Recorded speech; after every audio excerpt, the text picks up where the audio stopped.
This is an ABP Life podcast. 2024 वैश्विक राजनीति के लिए बहुत उथल पुथल भरा रहा है। फिलहाल दुनिया में दो बड़े युद्ध चल रहे हैं और उससे वैश्विक राजनीति और अर्थनीति प्रभावित हो रही है। इस बीच ईरान के लिए एक दुखद खबर आई है। उसके राष्ट्रपति इब्राहिम रईसी की हेलीकॉप्टर दुर्घटना में मौत हो गई है। भारत और ईरान पुराने मित्र रहे हैं। भारत सरकार ने एक दिन का राष्ट्रीय शोक भी आज यानी 21 मई को घोषित किया है। मैं हूं व्यालोक और इससे पैदा हुए सारे मसलों पर, सारे मुद्दों पर, सारे आयामों पर मैं बात करूंगा वरिष्ठ पत्रकार तहसीन मुनव्वर जी से। सर, आपका बहुत बहुत स्वागत है। जी नमस्कार व्यालोक, आपका भी आभार। ईरान में राष्ट्रपति रईसी की मौत के बाद जो शून्य पैदा हुआ है वह ईरान की घरेलू राजनीति को तो प्रभावित कर ही रहा है, वैश्विक राजनीति में एक बड़ा खला पैदा हुआ है। कैसे देखते हैं आप इसको? नहीं, आपने बिल्कुल सही आंकलन किया है व्यालोक।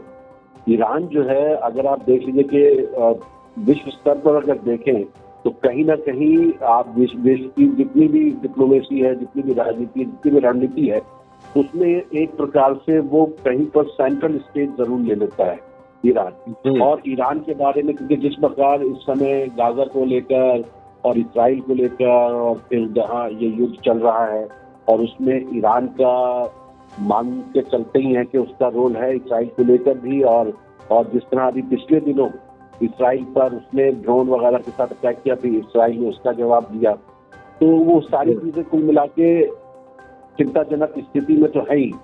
लेकिन ये जो सैयद इब्राहिम रईसी साहब का जो ये इंतकाल हुआ है, जिसको ईरान शहादत के रूप में लेके चल रहा है, उसको अगर वैश्विक स्तर पर देखें तो तकरीबन सभी जो बड़े देश हैं उन्होंने और दूसरे छोटे देशों ने भी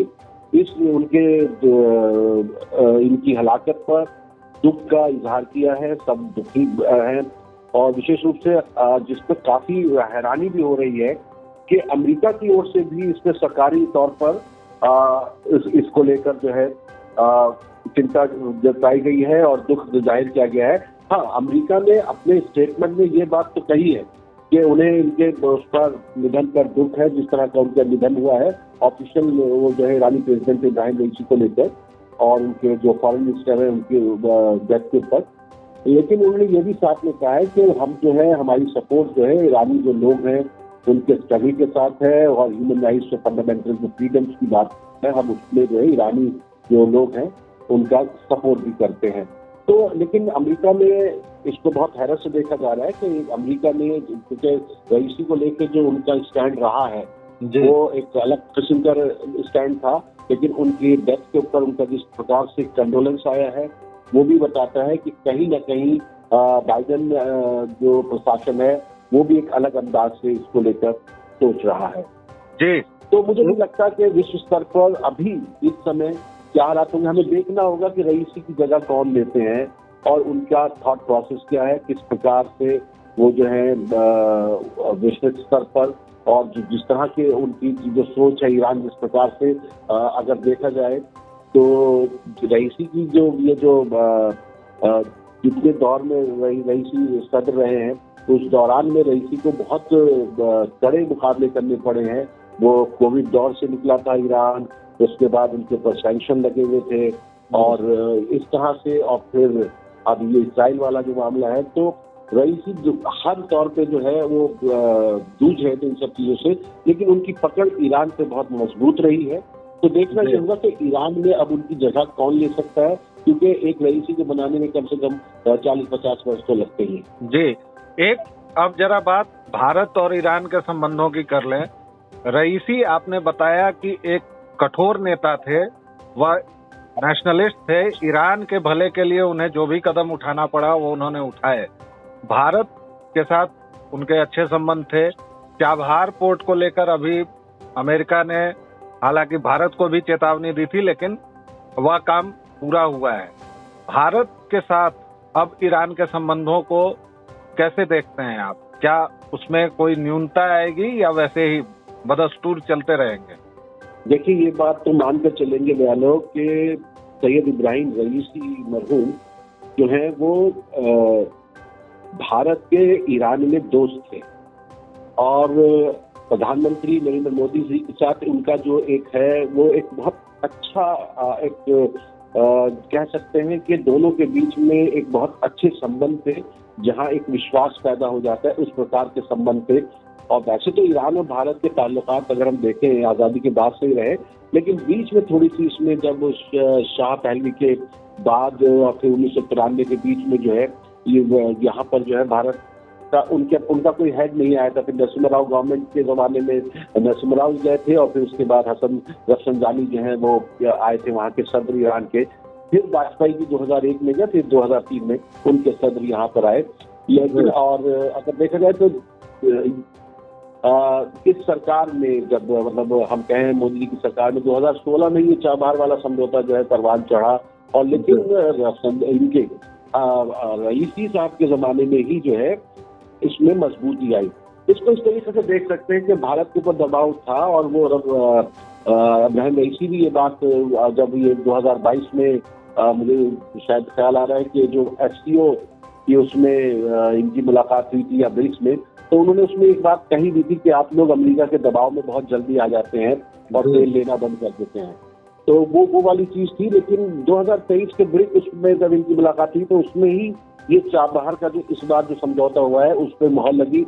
और देखिए वो जाते जाते 13 मई को उन्होंने चाबहार वाला समझौता किया जिससे सेंट्रल एशिया में भारत के ये बहुत सारे रास्ते खुलेंगे। और ये अगर भारत इसमें कामयाब हो जाता है तो इंटरनेशनल नॉर्थ साउथ के कॉरिडोर की बात भारत करता है ट्रांसपोर्टेशन के, उसमें भी भारत को जो है रशिया तक पहुंचने में सहूलियत हो सकती है। तो ये एक तरह से भारत का जो है चाइना का जो बेल्ट एंड रोड इनिशिएटिव है उसका जवाब भी हो सकता है। तो अब देखना यह है कि देखिए हिंदुस्तानी हुकूमत ईरान को लेके बहुत सॉफ्ट है और दोनों के दरमियान एक विश्वास का रिश्ता है। वहां पर देखना यह है कि कौन जो है सदर बनता है उसकी क्या थॉट प्रोसेस है, क्योंकि आप एक बात अगर याद होगा भैया लोग, अभी अप्रैल में जब इब्राहिम रईसी पाकिस्तान गए थे तो पाकिस्तान के वजीर आजम शहबाज शरीफ ने कोशिश की थी कि वो किसी तरीके से कश्मीर पर कुछ बोल दें और उन्होंने अपनी जो मीटिंग थी उस दौरान उन्होंने कश्मीर को फलस्तीन से जोड़ने की कोशिश की। लेकिन जब इब्राहिम रईसी ने बोला तो उन्होंने कहीं पर भी कश्मीर का जिक्र नहीं किया। हाँ, उन्होंने गाजा का, फलस्तीन का, इन सब का तो जिक्र किया, लेकिन उन्होंने कहीं पर भी कश्मीर का जिक्र नहीं किया, क्योंकि वो जबकि पाकिस्तान चाहता था कि वो कुछ ऐसा बोल दे कि अंतर्राष्ट्रीय स्तर पर वो भारत को घेरने में उसका प्रयोग कर सके। लेकिन वो भारत के साथ जिस प्रकार के रिश्ते रखना चाहते थे, जिस प्रकार के संबंध रखना चाहते थे, और देखिए 13 मई को ये चाबहार समझौता भी होना था, तो कहीं ना कहीं उनके जहन में ये बात भी थी और वो पाकिस्तान के ट्रैप में नहीं आए। तो इस तरह से और जिस तरह का कट्टर उनको रहनुमा कहा जाता है, जिस तरह की उनकी पकड़ है ईरानी प्रशासन में थी और जिस प्रकार से पूरे लोगों के साथ उनका जोड़ था, और विशेष रूप से जो ईरान के सुप्रीम लीडर है आयतुल्लाह खामनेई, उनके साथ भी उनका जो जिस प्रकार का संबंध था, लोग तो उनको अगला सुप्रीम लीडर के तौर पर भी देख रहे थे। तो यहाँ पर ये देखना जरूरी है और भारत बहुत सोच समझ के उनके साथ ताल्लुकात को बढ़ा रहा था और भारत बहुत आगे तक की सोच रहा था कि अगर ये आगे चल के सुप्रीम लीडर बनते हैं, खामनेई की जगह लेते हैं, तो ये हमारे बहुत काम आएंगे। तो भारत ने तमाम दबाव के बावजूद, तमाम हर तरह की कोशिशों के बावजूद भारत ने ईरान के साथ जिस प्रकार के भी संबंध में रखे। हाँ, तेल को लेके उस तरह की जो हमारी समस्या है वो है, लेकिन हमको ये मानना पड़ेगा कि हमारे ईरान के साथ देखिए चावल का जो हमारा जो निर्यात है कम से कम 10 लाख मीट्रिक टन तो हमने पिछले साल भेजा ही है। उसके अलावा जो मेवा है, उसके अलावा चाय पत्ती है, दूसरी चीजें भी हैं। तो हमारा उनके साथ व्यापार का एक ताल्लुक रहा है और रहेगा। लेकिन देखना यह है कि जब हम लोगों को एक दूसरे की जरूरत होती है उस वक्त हमारे साथ ईरान आगे जाके फिर खड़ा होगा कि नहीं, तो ये फैसला हमें देखना होगा कि वहां पे ईरान में कौन आता है। एक आखिरी सवाल है, अमेरिका में भी चुनाव है और शायद इसलिए बाइडेन प्रशासन बहुत सोच समझकर और धीमे कदम रख रहा है। इजराइल को भी वो जब तक समझाइश दे रहा है, हालांकि वो परिणति उसकी कुछ नहीं हो रही है और इजराइल के हमले बदस्तूर जारी हैं। अब तो राफा में भी वह लगातार कर रहा है और पूरे विश्व समुदाय के खिलाफ बोल रहा है कि वह हमले जारी रखेगा ही। इन सब में ईरान में खासतौर से 50 दिनों का वक्त है। अभी तो जो उपराष्ट्रपति हैं उनको बना दिया गया है अंतरिम राष्ट्रपति, लेकिन फिर चुनाव होगा और उसमें सुप्रीम लीडर की भी ख्वाहिश चलेगी। सुप्रीम लीडर जिसको चाहेंगे वो ही चुनाव लड़ पाएगा। ईरान का भविष्य आप कैसे देखते हैं? उदारवाद की ओर जाएगा या फिर और अधिक कट्टरता की ओर बढ़ेगा? नहीं, देखिए, मुझे जहाँ तक दिखाई दे रहा है, ईरान ने जो कट्टरता का जो एक्सट्रीम होता है ना, वो देख लिया है। अब वहां से उसको हर हाल में सॉफ्ट होना पड़ेगा, धीरे धीरे सॉफ्ट हो या एकदम से सॉफ्ट हो, क्योंकि जैसे बाइडेन प्रशासन का जो रुख है उसको हमको चुनाव से नहीं देखना चाहिए। आपको याद होगा कि ओबामा ही थे जिन्होंने जो P5+1 जो है परमाणु संधि करवाई थी, और उसके बाद ट्रम्प जब आए तो उन्होंने उसको कैंसिल कर दिया था। तो कहीं ना कहीं ये बात भी चलती रही है अंतर्राष्ट्रीय स्तर पर कि बाइडेन एडमिनिस्ट्रेशन भी कहीं पीछे से फिर ये सारी चीजें कर रहा था, क्योंकि ईरान कह रहा था कि अगर ये नहीं होगा तो हम हमने अपने ऊपर जो पाबंदी लगा रखी है परमाणु उसको लेकर, तो हम जो है उस पर दोबारा कूद जाएंगे। तो कुछ ना कुछ तो ऐसा चल रहा था जिसको लेके ईरान सॉफ्ट भी हो रहा था और उसके ताल्लुकात भी लोगों के साथ बढ़ रहे थे। आप देखेंगे कि जो रईसी हैं उनका जो है सऊदी अरब के साथ जो ताल्लुक, फिर दूसरी अरब ममालिक के साथ ताल्लुकात, उसमें कट्टरता धीरे धीरे कम होती जा रही थी।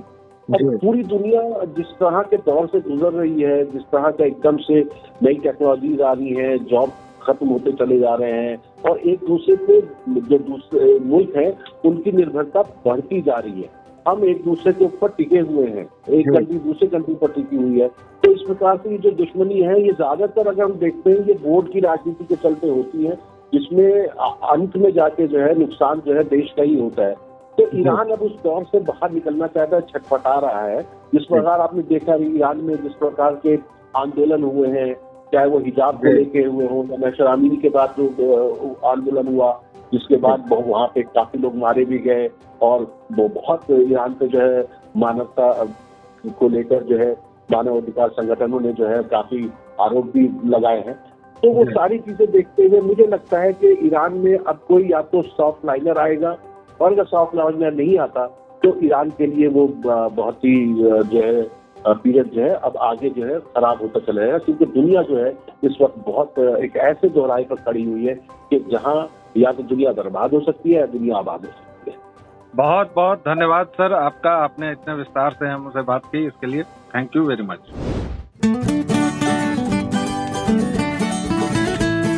This is an ABP Live podcast.